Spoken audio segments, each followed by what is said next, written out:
History lesson? Do you want to I give don't me know a what little to bit of a tell history you. lesson? Oh my goodness. The first Homo sapien, I believe, was discovered in Ethiopia. We have like a museum back home that actually displays the skeleton.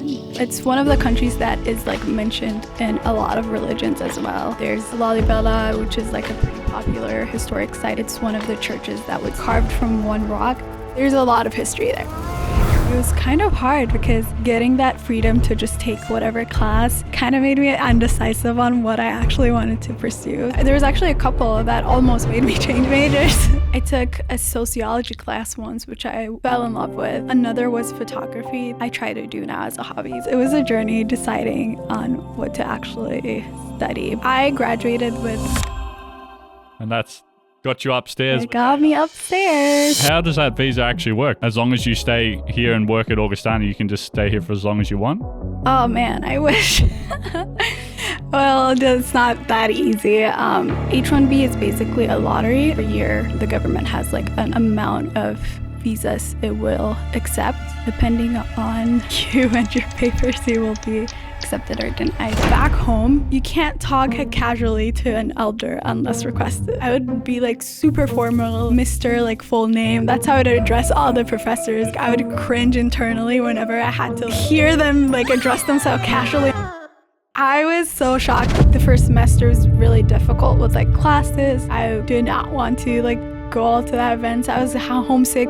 There's like added layer of being from another country as well. So sophomore year, I kind of realized if you want to have those experiences and meet people, you need to push yourself.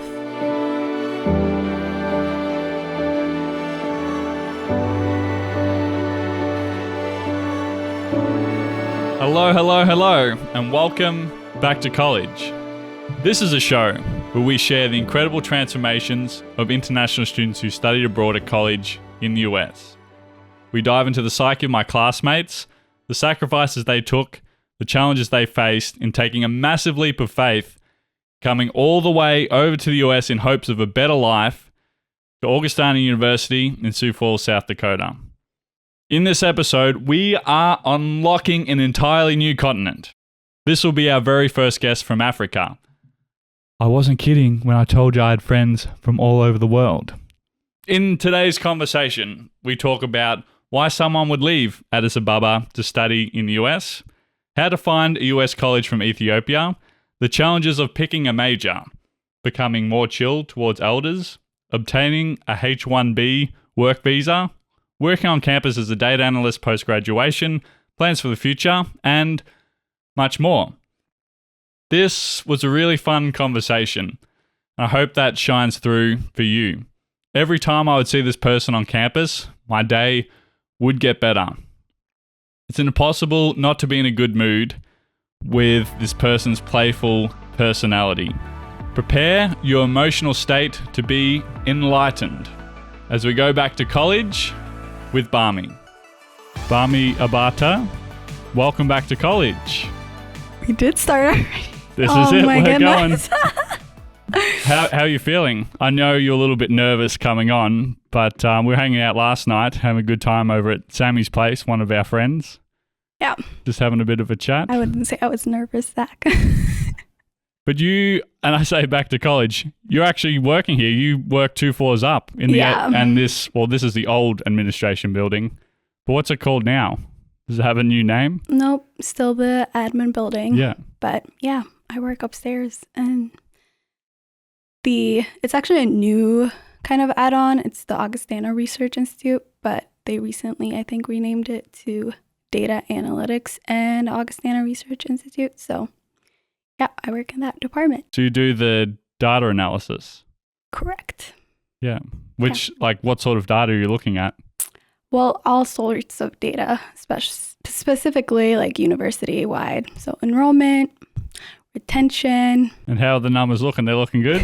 We're okay? We're Augustana's doing on track great, for another good year? Yes, we are. Or I think we are. I'm not sure.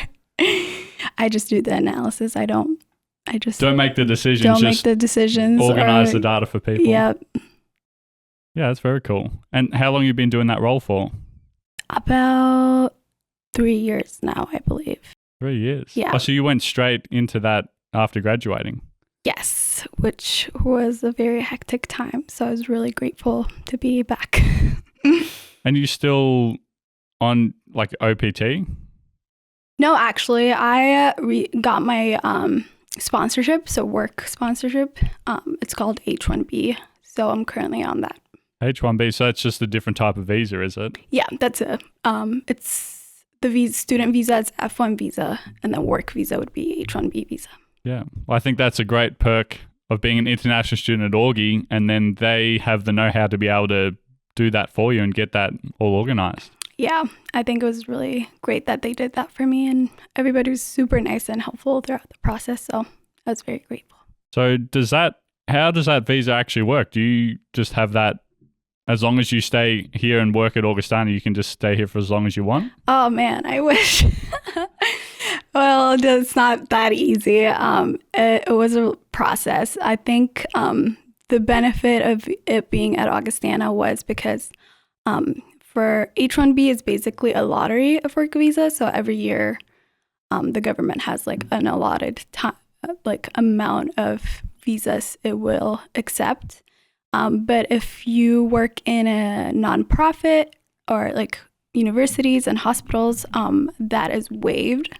So all you are required to do is apply for the visa and then, apply for the visa, and then depending on you and your papers, you will be accepted or denied, and you don't have to go through all that lottery process. Right. So you can be here for a few more years then?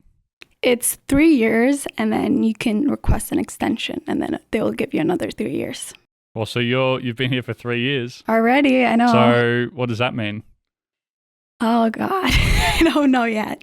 It would probably be, I would probably request for an extension soon, and maybe start my green card process in that way. Excellent. So, yeah. So you want to stick around in the US? That's what I'm getting the vibe for. Oh, for sure. I do want to stick around and work a little bit more, but yeah. And so, well, you are from Ethiopia, so you've come a long way from home to come to the US. So do you want to talk to me a little bit, Bammi, about what it was like actually growing up in Ethiopia? Oh man, I think it was pretty cool. I one of my plans is to go back home once, I've established a career and everything like that. But growing up, I went to a pretty popular high school, not high school, but actually just starting from like first grade through high school, I went to the same school. It's called School of Tomorrow, which is well known back home in the capital city. Which is the capital? Addis Ababa. Yeah. So how do you pronounce it? Addis Ababa. Yeah, did that was I add pretty an extra good. B or no? No, you didn't. Oh my gosh. I'm like, where's the B? Where's the A? I'm looking on the map over there. Yeah. Oh yeah, it's right there. I think you did good. Okay. Say it again. Addis Ababa. Yeah. Cool. Because I know there's actually quite a strong influx of Ethiopian students here at Augie. Oh yeah, we're representing. Yeah. And so you're at this international school you started when you were in grade 1. Yeah, it's not an international school. Oh, no? It's a private school. Right, okay. But it's just well known. There's since from like first grade to high school, I just stuck it out there. But yeah. And how would you describe yourself as a kid? Were you pretty studious? Were you into your sports? What did you do in your spare time? Oh man, that's a good question. I was not studious at all, but I would say I was kind of a nerd, but not in that studious kind of way, but I just enjoyed reading. I used to read a lot. Like on my free time, I would like after school go back home and like read like Harry Potter, or I was so into Greek mythology, so I'd read a lot of Percy Jackson and all that stuff. And my dad reads a lot as well, so I think just watching him grow up, I also would just take whatever he's reading and also try to read that and talk to him about it and stuff. So it kind of influenced me to be a huge reader. So that's what I used to do in my free time. But I was not a complete studious, but I wasn't like that bad at school either. I was just moderate. Kids, so. Yeah, I was just like going with the flow. Yeah, I feel like I was very much the same, just going with the flow. And well, for me, I was playing basketball in my spare time. That's what I used to like to do. But so talk to me a little bit about Addis Ababa as a city. What is it sort of like? Because I feel like the few things I know about Ethiopia is there's a few different religions that sort of pour into it. There's Christianity, Islam as well. But apart from that, like, I really don't know much about the country. I know it's in Africa. I can see it on the map there. But would you be able to describe to me a little bit about what it was like growing up there? Yeah, well, like you mentioned, like the religion portion of our city, it's pretty diverse. There's a majority, like it's like a melting pot. I personally grew up as a Christian, so my family was super religious, and I think there was a huge community aspect to the religion, which I really loved. But like during holidays and all that stuff, like the whole city celebrates it together. But yeah, I think, what else should I say? Do you have any idea of the population? The last time I checked was a couple of years ago, and it was at 4 million, I think. 4 million, okay. Yeah, so but that was a couple of city. years ago. Yeah, that was a couple of years ago. It might have been different. And is it well developed, or I don't know? It is developed in a sense compared to the other cities around it, since it is the capital city. I would say it's pretty developed, and we have like major regions. Like across Ethiopia, there's like 9 regions. So the diversity is like, we have like over 80 languages and all that stuff. But our government language is Amharic, and that's what I speak. I want to learn other languages as well, but didn't get around to it. Amharic, is that how you pronounce it? Amharic. So the national language, did you say? The government language. The government language. Yeah. And is that a tribal language? Yes, from the northern part of the region. Right, okay. Not super north, but... Is there any reason why that one is the government language and not one of the other 80 languages spoken there? Oh, man. That's like a politics stuff that I do not have information about. Ideally, you would have one language that everyone can kind of know, because it is hard if you have 80 different languages. How can you communicate with one another? Yeah. Well, I think it's just Ethiopia's history is like pretty diverse. Like, we have such a long line of history, and I think it's just throughout that time, like during monarchy and all that stuff, I think that's when it was decided. But history lesson. Do you want to give me a little bit of a history lesson? Oh my goodness, I was not studious, remember? Yeah. But just anything, because I really don't know much at all, so I'm interested to hear. The first Homo sapien, I believe, was discovered in Ethiopia. Really? We have like a museum back home that actually displays the remains, like the bones. The skeleton. The skeleton, right, of the first Homo sapien. Wow, that's really cool. So, yeah. What other history do I know of? Do you know when the country was founded or anything like that? Or has it just been around since the start of time? Oh, I'm pretty sure. It's one of the countries that is like mentioned almost in a lot of religions as well. So yeah, and we have a lot of historical sites that have been there for centuries that drive our tourism a lot. Like there's a castle called Fasilides, which is like in the Amhara region. There's Lalibela, which is like a pretty popular historic site as well. It's one of the churches that was like built, I think it was like from one rock, like carved from one rock, and it's been there for like a very long time. So that's another popular site. But I think there's a site that's like one of the 7, or at least part of like those, the list of there's the 7 wonders of the world. Yeah. And then there's like others as well. Is it the heritage site or? Yeah, there's a lot of history there for sure. Well, it very much appeals to me as a place that I'd like to go and see for myself to really understand what it's like. For sure. There's a lot of there's a lot of things that you can see there. I'm sure you'd like it, and the weather's super nice too. Unlike South Dakota. Well, it seems like a spectacular country and a spectacular city to grow up in. So, where did this drive come from to go study in the US? That's a great question. I was actually thinking about this earlier because I was like, how did I come up with studying out in the US? But from my memory, I have an older cousin who is 2 years older than me. She kind of was the one that first applied to the US and like came here. I think she went to school in somewhere in New Hampshire. I'm not sure. It was a while ago, and she basically motivated me and her younger brother, who's also my cousin. So we were super close. So she kind of motivated us to also come here and study because she really enjoyed it. And yeah, I'm grateful for her for that support. So we kind of all decided, not just my cousin, but even my friends at school, we were kind of hearing about like, oh, like the opportunities that are here in the US. So you had someone to sort of pave the way and sort of see almost like a guinea pig test to see what it was like. It was just like all our family members got together and we're like, let's send her out to test it. And then she comes back with the stories. But it seemed like interesting enough where you thought, hey, there's some really good opportunity to be had over in the US. For sure. Yeah. Okay. And were there like many other people that go and study in the US? Yep.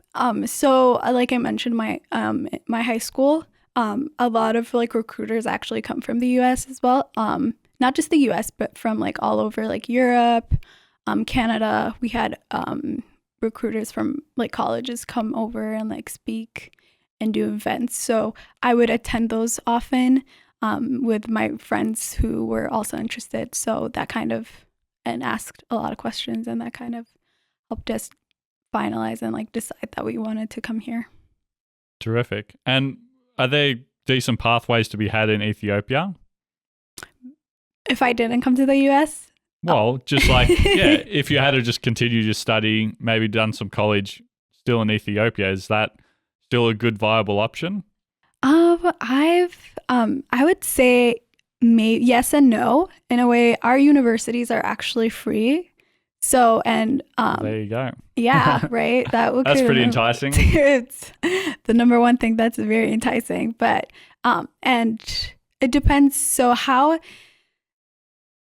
I hesitate because how back home how they decide you get into university is kind of I don't know what's the word for it, but so 12th grade when you graduate, you take a national exam, and depending on your scores, you're kind of assigned a university. So it's not like you just put in an application, like list your top 3. Actually, you list all of them, but you just put your top 3 for sure.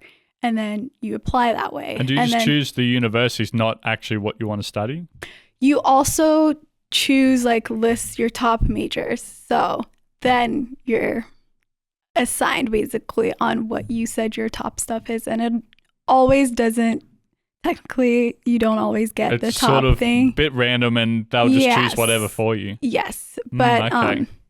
It's kind of like you are divided with like natural science and social science. So it's not like if you're a business major, you're not going to be assigned like a med school or whatever. Yeah, but totally. There is some differentiation there, but yeah.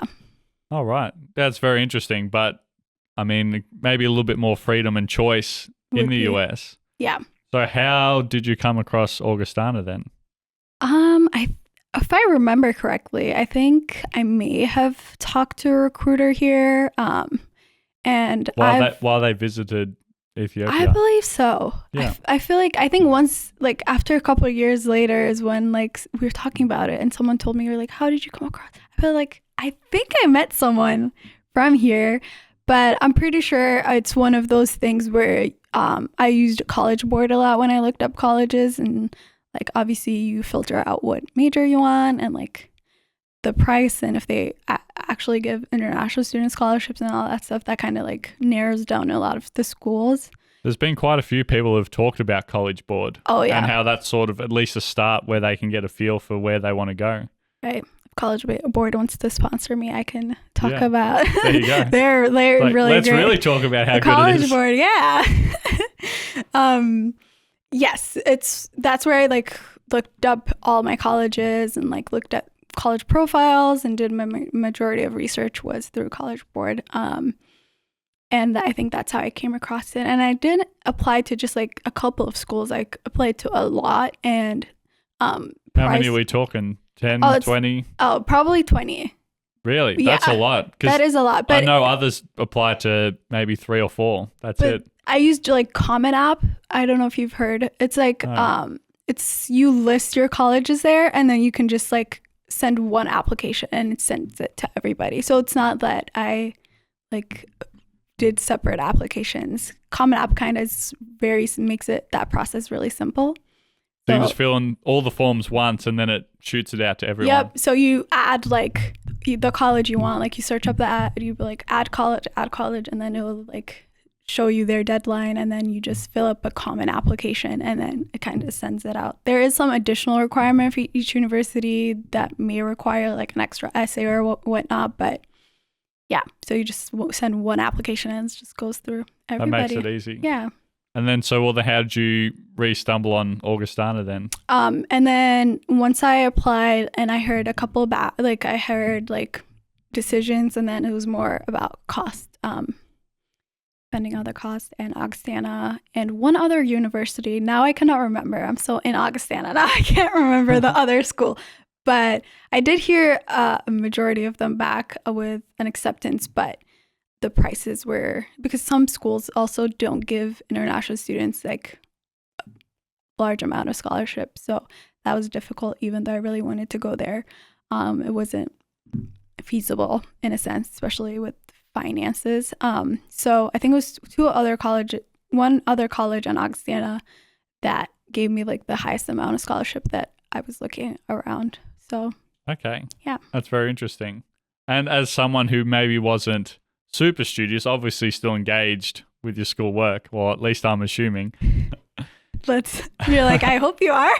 What were you actually looking for in a college, and what was sort of, obviously like there's opportunity, but you must have been maybe thinking about starting to think about what sort of career that you would want your college degree to be able to get you to that destination. Oh yeah, for sure. I think it was more of, so like I mentioned, there is that natural science and social science route. So in high school, when you reach like 10th grade, you take another national exam and then you can decide to pursue a more focused area of study. So like 11 and 12 would be more like you can either pick like a social science track where you can take like bio, chemistry, physics, all the natural science subjects, or you can do a social science route where you take economics, business admin, those social science subjects. So I was on that social science route, and I wanted to study like economics and like business. So that's what I was looking for. Yeah, terrific. And then, what was it like for you once you actually finally came over to the US? Oh my goodness. I think just around that subject, like what to pursue to study, was kind of hard because it's a liberal arts, and getting that freedom to just take whatever class kind of made me undecisive on what I actually wanted to pursue. So it was a journey deciding on what to actually study, but I did stick with that business route. Yeah. Was there maybe a class that you took where you sort of realized, hey, I think this is the path I want to take? Yes. So I came here as a business major. I had interest in econ and finance. So I did have that. Augie does like an emphasis where you are a business major and then you can emphasize on specific areas. So I did like econ and finance. And a lot of my friends, like I don't know if you noticed, but I had like the computer science majors. There were a lot of them.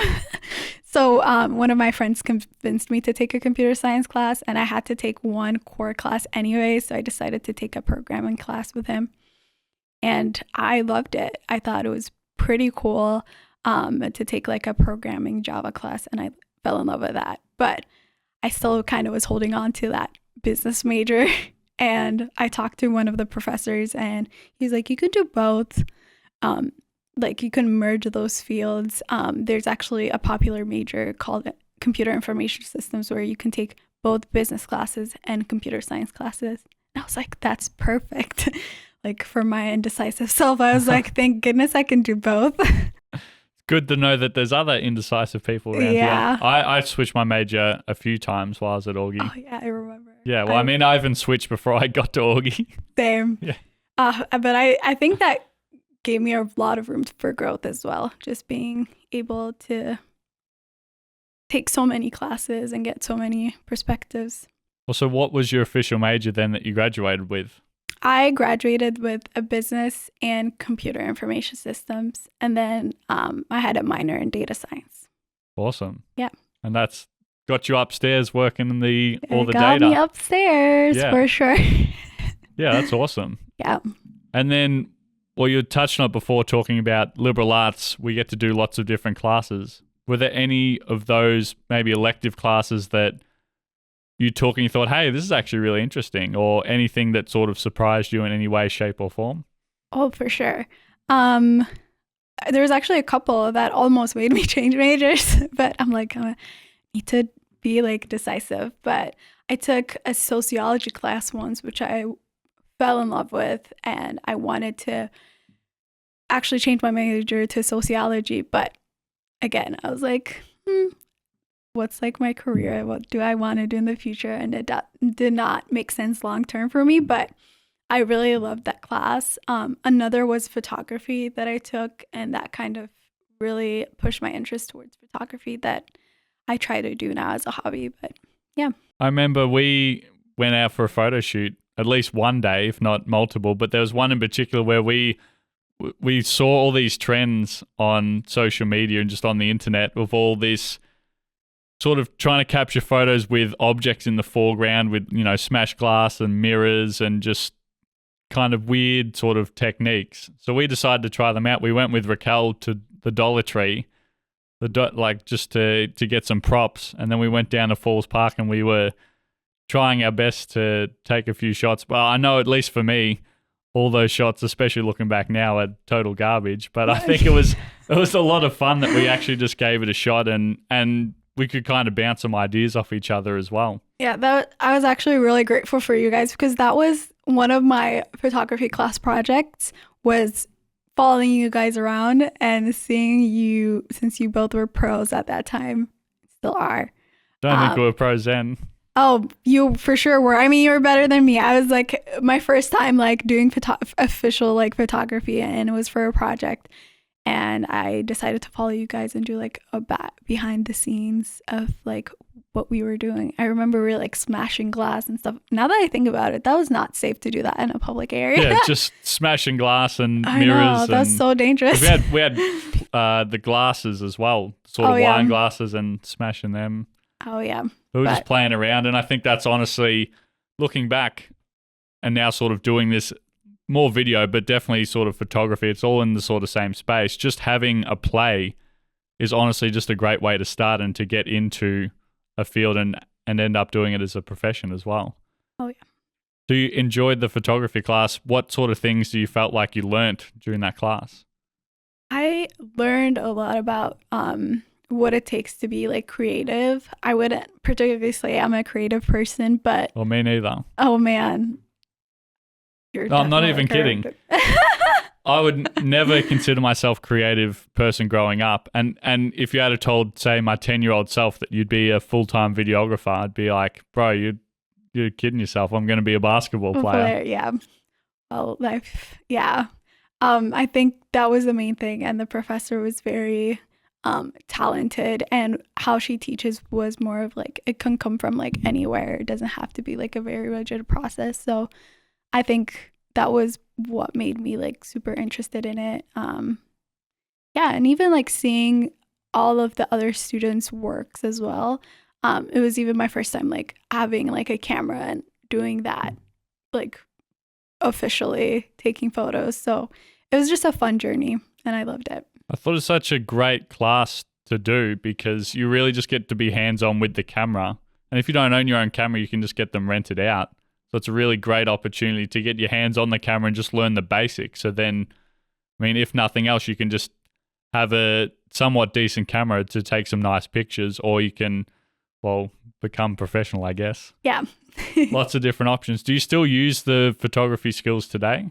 Because you actually, as we were setting up, you were asking me questions about, what cameras have you got? Because I'm looking to get a camera. Oh, yeah. I do a couple of just like fun shoots with friends.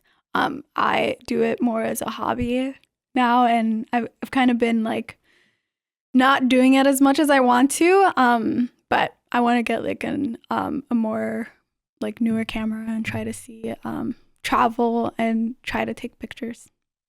Yeah, that's awesome. Well, I'm glad that you found some more of your creative side. Yes. So I think it's very important for us to express ourselves creatively and through art as well. For sure. Agree. And so, backtracking a little bit, when you first came to the US, I'm assuming there must have been some sort of culture shock. There was a lot. Yeah? Do you want to talk me through what that was like? Yeah, for sure. I would say, also to preface, I've actually been to the US before. I have. Oh, you have? Yes. So, but it was a long time ago. It was when I was, I think, middle school or something. I have family here, so that was really nice to have that support here when I first came. So I've actually visited them before once or twice, I believe. I can't remember. It was just when I was a kid with my parents. I've come to visit them. So when I arrived, I actually went to my family like 2 weeks early before class started. So I had time to like adjust. And, somewhat acclimatize. Yeah, somewhat. But I went to Texas at that time. So in the summer, it was not great. It was so hot and humid. And then I came here and I experienced the winter. I'm like, take me back to Texas. But I really was grateful that I had that family support here. So that made the transition a lot more easier, I would say.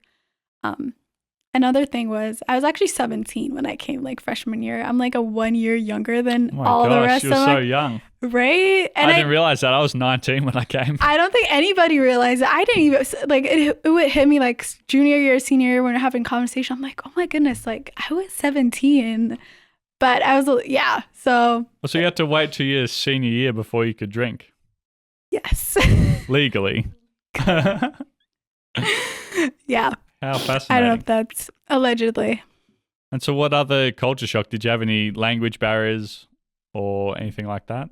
I wouldn't say language barriers because my high school, like after second grade, we were taught the subjects were in English.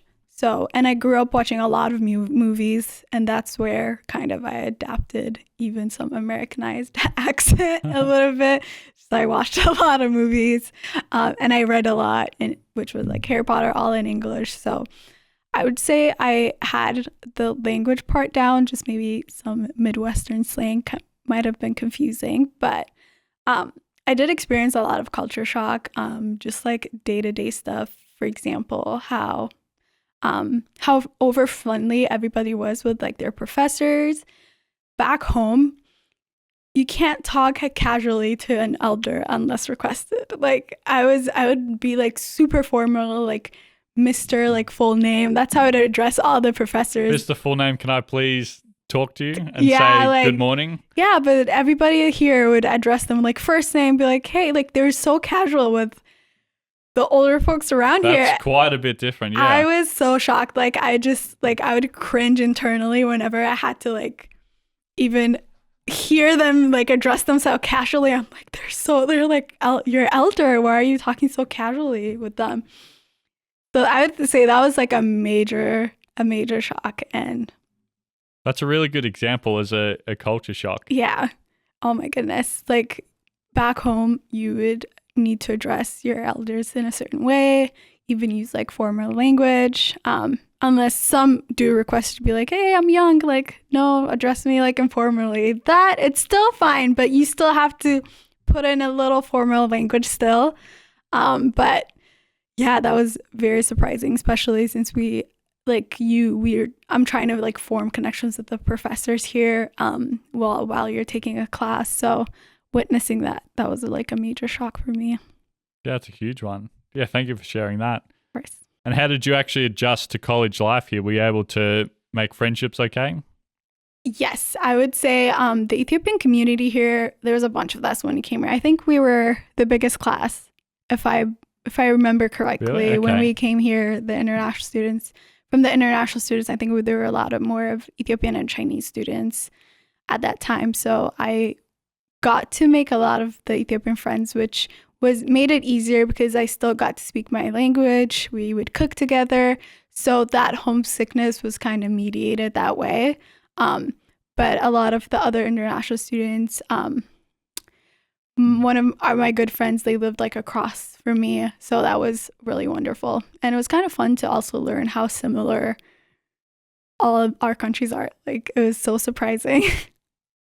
I think, talking about Ethiopia doesn't really seem similar at all to growing up in Australia. Oh, yeah. But I'd say the culture between the US and Australia, I'd say for the most part, it's pretty similar. Yeah. I'd like to say that Americans are probably a bit more outgoing and open in expressing themselves. That's not necessarily a bad thing. And I think in Australia, you definitely see this, all over. And I guess it is just sort of stereotypes at the end of the day. Yeah. But Australians tend to be like very understanding and sort of welcoming and group orientated. So they'll sort of welcome you in, which, again, I think particularly in the Midwest, you get the old Midwest niceness and hospitality. So I don't think that's really much of an issue in this part of the country, at least. Do you think it's the same as the individualistic culture that's here in the US? Is that also the same in Australia? Is it different for you? For sure. We're very community geared. And I think like my friends from like India or even like South American countries like Ecuador, they would tell me how they're very close with family and their community. So I think that's what I meant when I said like a lot of our cultures were similar in that way, because I think most of the countries that I just mentioned are very community based, and that individualistic culture that exists in the US, that was kind of very different. Yeah. And that's why I love, this podcast and talking with all my friends from all over the world, because we get to talk about these culture differences. And it really, I get to see, because I have my own experience of college, but everyone has their own different struggles that they were dealing with and goals and aspirations. So it's really interesting to dive into the culture and understand what that experience was like for each of us. Oh, yeah. Yeah, it's really cool. It is cool. Is there any other highlights that you wanted to share about your time at Augie? Anything just sort of sticks out to you? Let me think. I think a lot of like the events that were like hosted by the IPO or in the International Club were just very fun and amazing. And that's how I mostly made friends with other international students. So like the World Got Talent, those were very much my highlights in college, was just attending those events and making friends from all over the world, which I still keep in contact with. So, yeah. Right. So you definitely didn't have any problems making friends then. People like get surprised when I tell them I'm an introvert, and I'm like, I was surprised when you said that. I would say I'm like a social introvert. Like if I'm put in a situation, I will socialize, but you put some headphones and a microphone in front of you. Oh yeah, not afraid to talk.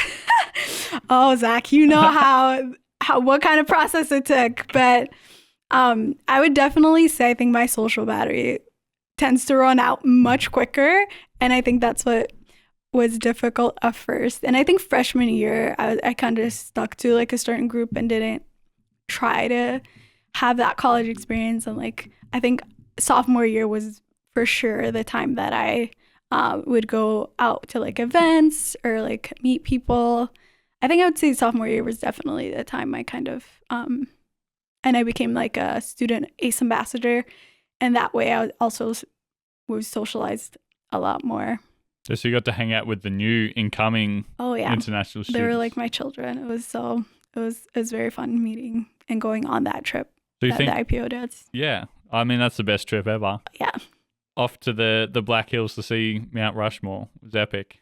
And I think it seems to be, since you made that choice to sort of open up a little bit more and really dive into more of the college life and sort of push yourself outside of your comfort zone to meet new people, I think it seems like what you're saying is that it really helped you to live the college life to the fullest extent. Yeah, for sure. I had to push myself again. Like freshman year, I did not want to like go all to that events. I was homesick the first semester was really difficult with like classes and even adapting like to the class style here and how each professor teaches. It's also like completely different on how it used to be, which I'm sure even here in America it's different from high school to college, but there's that added layer of being from another country as well. So I would definitely say freshman year I did not try as much, but then sophomore year I kind of realized, if you want to have those experiences and meet people, you need to push yourself for sure. And you get back what you put in. Exactly. I think that's very true, and I think that's a great example of what you've just shared as well. So Bammi, did you have we've talked a lot about sort of the good parts. Is there any tough times that you had to deal with while you're here at college? Well, like I mentioned earlier, that first semester just being homesick was very difficult. And not just like missing your family or where you live, but just like, when you eat food every day, it's not the same. It was just really difficult adapting at first, but. So Ethiopian food. I've been to the restaurant here in Sioux Falls. I don't know how authentic it is, but we had it was the last day of before I flew out, finishing my junior year. I went with Tom, Naoki, Max, and myself, and we got this massive, well, I dare say like a pancake sort of thing with all the different curries on it. And it was on like a massive plate, like almost as big as this table. See, what I mentioned about the community aspect is we love eating together. Yeah. And I mean, just even how the food is presented, that you just wrap the curry up and you can it's just a big plate that you get to share it as well. Yeah. I think that even that talks to, oh yeah, it was so good. But I just wanted to ask you, like, what is the food actually like? Here in the US? Oh no, in Ethiopia. In Ethiopia, like you mentioned, the pancake it's like fermented bread. It's called injera. Right. And we use that to eat basically almost all our meals. But yeah, so you just make different foods. We have like a bunch of variety of vegetarian dishes, meat dishes. So you use your injera to scoop them up. It's wonderful. So delicious. I'm hungry just thinking about it. Might have to get some food after this. Yes. I will 100% be on board. Maybe some chocolate milk or something. Chocolate milk and injera doesn't go well together. Zach, tea. No. Okay, Spice tea. Tea is what we should be drinking. Oh, yeah. And so I guess you might have struggled a little bit adjusting to the food in the US then. For sure. Yeah. It was pretty difficult. And that added a layer of the commons food not being as great. You didn't think it was that good? There were days that were good. I like sometimes they have variety of it. So sometimes it's great, but most times not really. I thought the cafeteria is pretty good. I thought as a whole, and for the sheer convenience of just being able to swipe your card in the middle of campus and you can just run in there, grab some food, or I say run in there, you could be really quick, or you could do the old faithful and just stay for 4 hours just talking to people. As one person leaves, someone else will come and sit down and just keep going on for hours and hours. Oh yeah, for sure. Just sitting there and talking. I feel like I missed a class once doing that. Just talking to people. Just talking to people and sitting down. Definitely the cafeteria. Like I think it's like halfway through my college that I realized that it's okay to sit alone and eat because whenever I enter the cafeteria, I'd like look for someone to sit with, and I'm like, oh, thank goodness they're there. Or I'd be like, let's go eat, and you'd text someone so that they would come with you. But I think halfway through I learned, I'm like, you know what, I'm just gonna go and eat. That's actually really funny when you brought that up. There was sometimes, and I feel like I developed this more towards like the end when I wanted to really sit with like my really good friends. It was almost that anxiety of, is there going to be someone there I can sit with? Am I going to be able to find a seat next to my friends? Oh yeah, especially like that high hour where there's like high traffic during lunchtime. If your classes are not like at odd times, but it's actually during lunch. Yeah, finding a seat, like it used to give me anxiety in the beginning. I'm like, oh my goodness, like where am I going to sit? Am I going to have to sit next to someone I don't know? Because the cafeteria is so full that you have nowhere to sit. But they're in the process of remodeling it. I think the next summer in 2024, the whole Commons layout is going to be completely different. They're going to open it up they're going to have the stairs in the middle where apparently they used to be, and it's just going to be even better. More food variety, everything. Nice. I think they're doing better with adding, like, listening to requests at least of what's needed. But yeah, I think I just heard that last week that they were doing that. Yeah. It's good stuff. The campus has like changed already so much since we've finished, but there's so much planned as well, which is really exciting to see. Yeah. So Bammi, was there any other sort of activities or clubs or anything that you were part of while you were at Augie? Oh yeah. Oh yeah? No, sometimes when I think about it, I'm like, why did I do that? Like, I didn't have time. Why was I overinvested in activities? But it goes back to what I was telling you about, like pushing myself to do more things. But I think sophomore year, I was part of the international club. I was the secretary, so I was just helping the other board members out with planning activities and all that stuff. And I believe it was like senior year that I took on our African Student Union, and then also business club, where I worked with the professor to plan like events for the business club and then do some stuff for our African students on campus. Right, so you're making real difference and real change. Right, it was just like from 0 to 100. Yeah. And so you enjoyed those roles that you did? You felt like you had some, I don't know, building those leadership sort of qualities? For sure, yeah. I think that was the main portion of it, was like realizing that you do need that kind of experience in college that can translate to real world experience. But at some point I was stretched too thin with like coursework and all that stuff. But I think I really enjoyed leading and being part of the clubs as well. It can be a lot to sort of add on top of all the classes that you already have. But I think for a lot of people that I speak to, though, those are sort of the areas of growth that they see the most in when they get to be a part of the clubs and maybe even lead a body of students as well.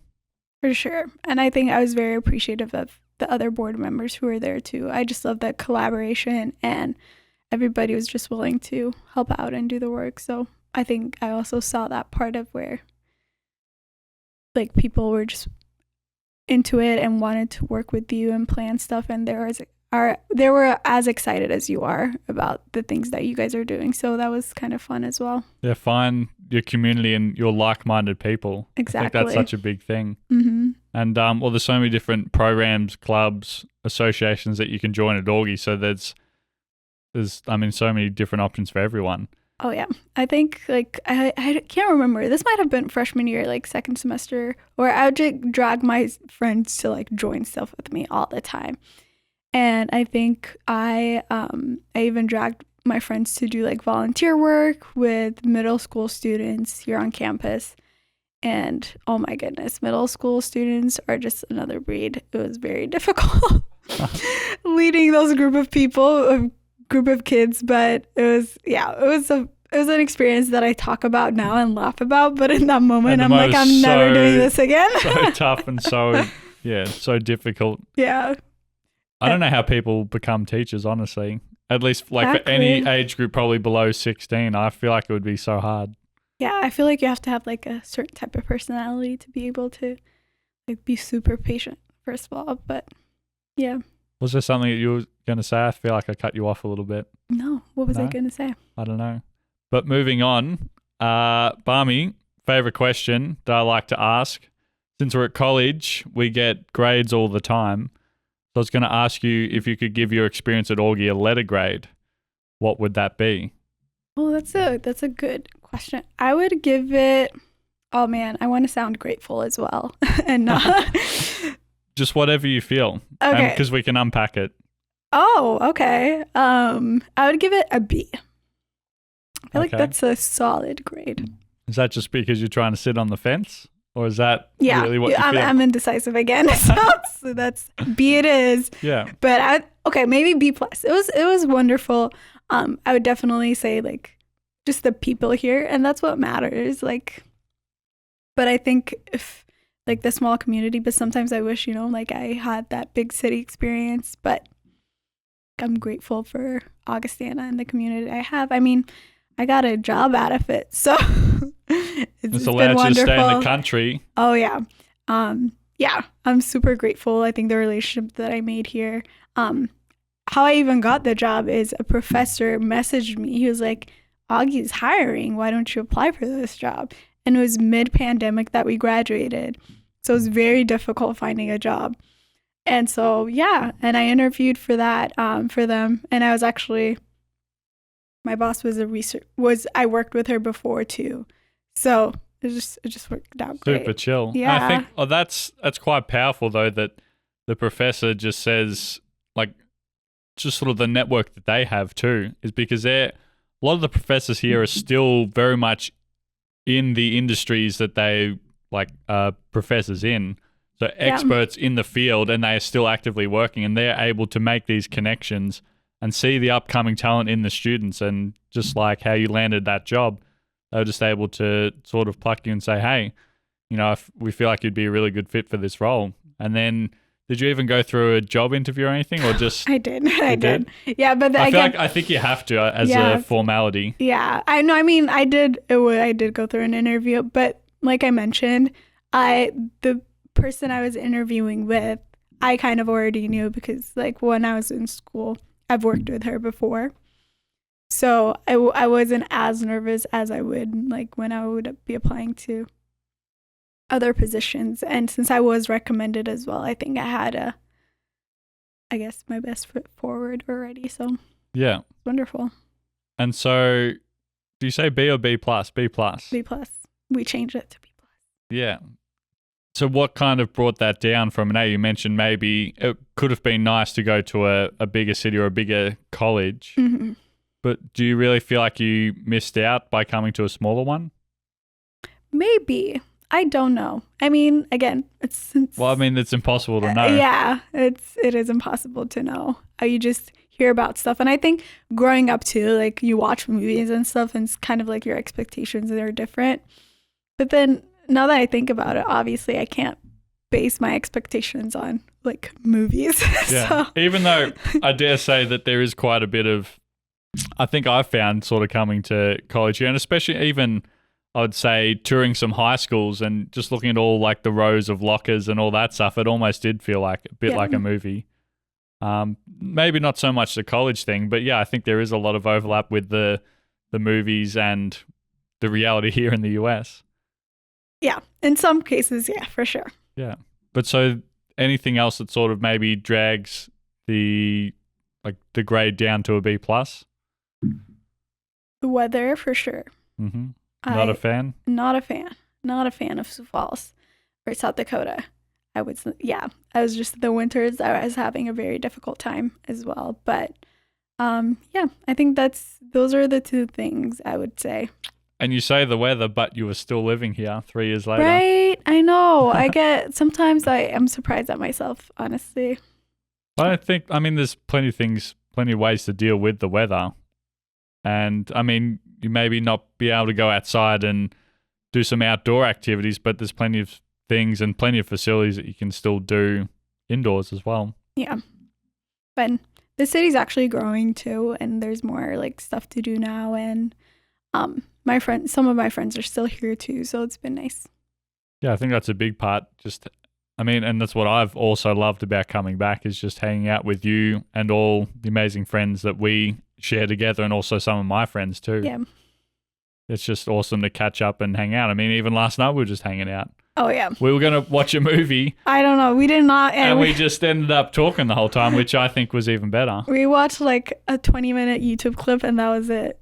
Because Sammy's talking about like watching this movie, and we totally sidetracked, but it's okay. Yeah. We had a good time. It's totally fine.